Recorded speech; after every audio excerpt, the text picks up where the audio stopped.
We are now going to create a basic Power BI table. To do that, we need to go to the Visualization tab here, and we need to select Table from this array of options. That is this. We click on Table, and we can see that this is added, this container is added. So now all we need to do is decide what fields we want to add in here. So we may want to add the policy number,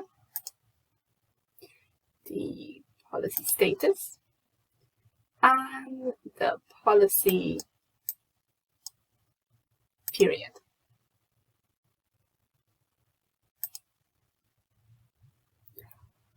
Now, when we add this, you can see here that the dates are a bit off.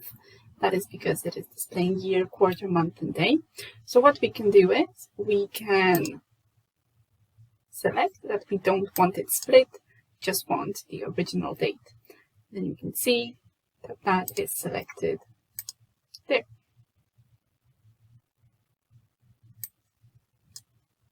And now we have a basic table.